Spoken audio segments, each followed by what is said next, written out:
Welcome back to Plug and Play AV. I'm Steve, and in this one we'll be looking at charging hubs, the different kinds of categories, what we've got in North America right now, and some of the ones we might hope to see in the future.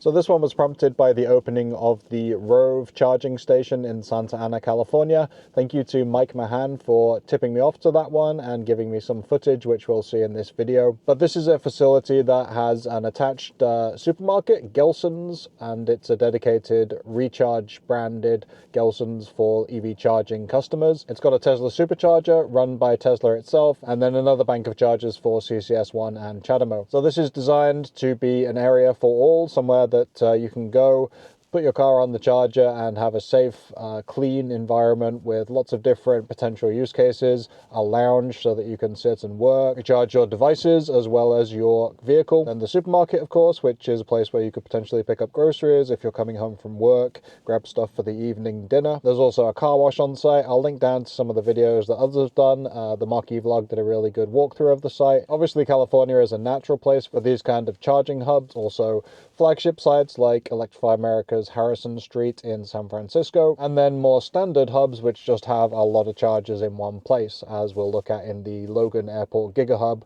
that is just starting to take shape here in Boston. So we'll consider all the different types here. We'll start off with ROVE, and I'll pass you over to Mike Mahan in Southern California to give us a little tour of the facility. All right, so here we are at the newest ROVE charging station, the first one that I know of actually. I'll check out the market in a bit. This will be for the outside. We got canopies here. The Tesla site's already open. I talked to Jordan here at ROVE. He's over there. And Tesla still runs this site, so yeah. It's a Tesla supercharger site, and Tesla manages it, but they lease space from ROVE. Got all the CCS over here, plus the one I'm charging on here is has a CHAdeMO too. Of course, I'm using the CCS, using ABB Terra 184s. They do have a couple 350s here that I'm going to take a closer look at. Nice to have canopies in the California sun. All right, let's head on over to the there's a car wash here too. Huh. Not open yet, I guess. Market, lounge, restrooms. Lounge open 24/7. All right, let's go in. Wow. Very nice.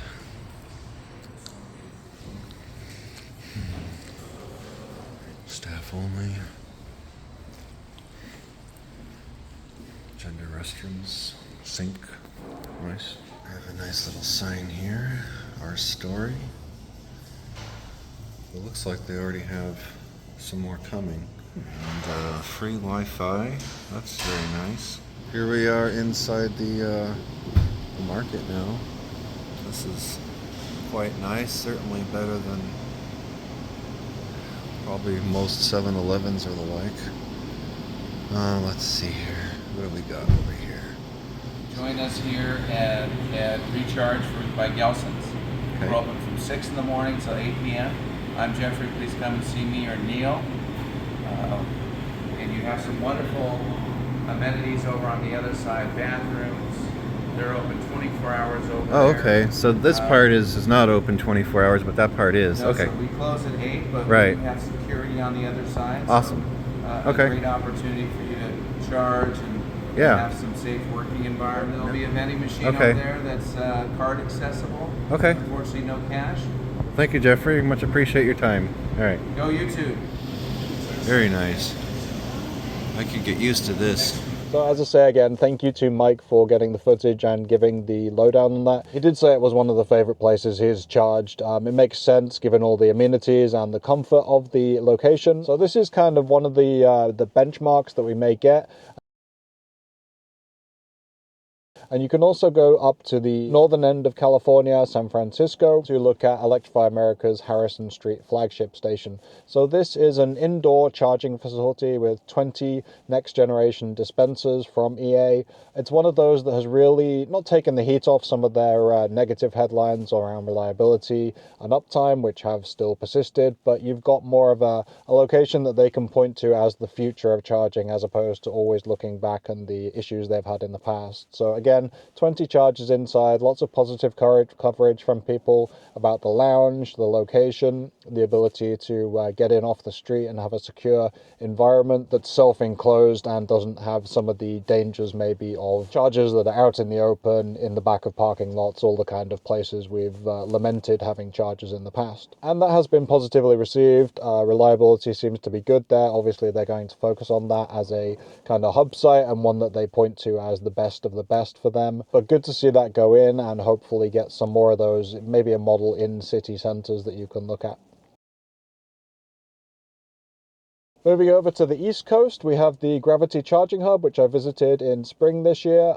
That's much more of a standalone facility, a little bit of its own animal. The biggest selling point there being the 500 kilowatt nameplate. We haven't actually seen cars get up to that, and there's a lot of marketing around the kind of capabilities of that site and the way Gravity has approached it. So suffice it to say, for now, it's a 25 stall hub, which is mostly used by rideshare drivers by the looks of it. A lot of Toyota BZ4Xs charging in there, which is kind of incongruous with the high speed it's selling itself on. But nonetheless, in the heart of Midtown, with a lot of power on site, potentially, that's something that gives you another example of a charging hub, especially for rideshare drivers. Staying in New York, you also have the Revel charging hubs, which initially had some tritium locations over in Brooklyn, and more recently have added Kempower chargers on the east side of Manhattan. Lots of different potentials for those, but they are mostly used initially as a Revel rideshare driver place to charge, and then the public can use it as well. But again, just another example of lots of chargers being put into one site, which is in the middle of an urban area. What we start to lack in some of these, as we'll see with the Boston Logan Gigahub here potentially, is attached amenities. There's not actually a lot around some of these places. You're more reliant, as I was in the Gravity charging hub in Midtown, around the local shops and stores, which there are plenty, of course, because it's Manhattan, all these are big cities. But at the same time, it would be nice to have something that's dedicated for the charging users. So just to help locate us here, we do have a Starbucks within walking distance, so that is something people could use, but really everything else around here is not walking distance away. We do have an EVgo location a little further up at the one of the hotels near serving the airport, which is just a little bit further south here. There's Logan, so about a mile and a half away. All interesting stuff. But as far as that goes, Boston is then over to the west, across the river, and you have Cambridge, Revere, Everett, and Boston Logan just beneath us. So site obviously for travelers and potentially rental car users if that starts to go electric again. Hertz hasn't had the best time with that, but that's a whole other video to digest. But what we're really here to look at is this Gigahub. BP Pulse is certainly first major station in the Boston area, and kind of the beginning of what we expect to be quite a lot of action in 2025. You've got their newest hardware squeeze on the left there, the Alpitronic hyperchargers, 400 kilowatts of power, 200 on each handle if they're sharing, and then that's the tritium hardware, which the company had some significant issues earlier this year, went into insolvency, and has since resurfaced as something that Exicom from India has invested in. But definitely Alpitronic is the hardware partner of choice at the moment for BP Pulse at the Travel Centers of America, at those Simon Mall retail outlets. And this is just a couple in this case, certainly outnumbered by the tritium, but they will be seeing a lot more of those going forward, and they will be the high power or highest power option at this site near Logan Airport. Okay, so you can see 1, 2, 3, 4, 5, 6, 7, 8 of the tritiums, and then 2 of the Alpitronics. That's what we're really interested in. Only a couple of stations open down in the south. This will be our first opportunity, most likely, to use the Alpitronics when this opens. It does look all buttoned up. You have to get in there and poke around a little more to see. just the one porter cabin at the moment. There really isn't much space for anything else, although I suppose there's some land to the back there that might be useful, but then you've only got the water, Hertz, and then you'd have to walk back. There is a Starbucks just over this bridge, only probably a little bit across, but you see how close we are to Logan. The plane's going up in the top there.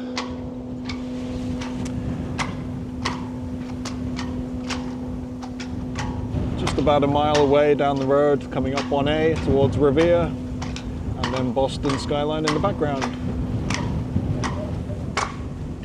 This was an interesting site, popped up on one of their social posts, and some sleuthing from Walter at the Network Architect channel, thank you for that, gave the location just a little bit north of Boston Logan. So in this case, you're really looking at just a parking lot with a lot of chargers. Again, it's going to be interesting to see how they deploy this, what they bill it as, because from my visit, although it's a really impressive site in terms of stall count, power most likely, and the ability to get in and charge before you head out of Logan or head back in and return your rental car, there's really not much there. You could walk to a local Starbucks, although the back road is a little bit potholy and not the best example of local amenities, and then you're right on the river, so there's really nothing either side of it other than that Starbucks, and then the Hertz rental place. Again, the adjacent position to that making me think this is more of a rental play than anything else, but will be interesting to see how they develop that particular site.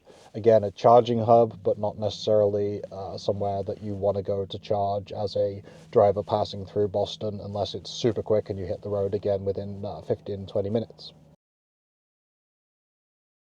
And then you have hybrid sites, which are an interesting kind of combination of different CPOs, different networks coming together to put in charging all in the same place. Some of the more famous ones for this would be Buc-ee's, which have combinations of Tesla superchargers, Mercedes-Benz, and Electrify America. Other locations you may have like a Circle K. There's one I think in Wilson, North Carolina, that again Walter at the Network Architect channel has covered, with a bunch of superchargers and also some of Circle K's charging equipment. And because usually you're attaching a Tesla to some of this, you get many more stalls. Those are starting to open in most cases to non-Tesla EVs, so you can start to call these more of a hybrid charging hub. Again, that can be really just down to what's on site. If it's at a Buc-ee's, you get all the amenities that people are flocking to that chain for, and if it's something like a Circle K, you're going to get the convenience store, the gas station, all of the usual stuff. And what makes it more of a distinguished site is simply the stall count, having a lot more chargers on site, whether it's from one brand or multiple different ones. So that's a quick look and whistle-stop tour of some of the charging hubs, Gigahubs, super hubs, whatever you want to call them, mass charging centers or across North America, just to get a feel of what we might be looking at here. What do you consider a charging hub? What would you require from the type of facility that you think would warrant that kind of name?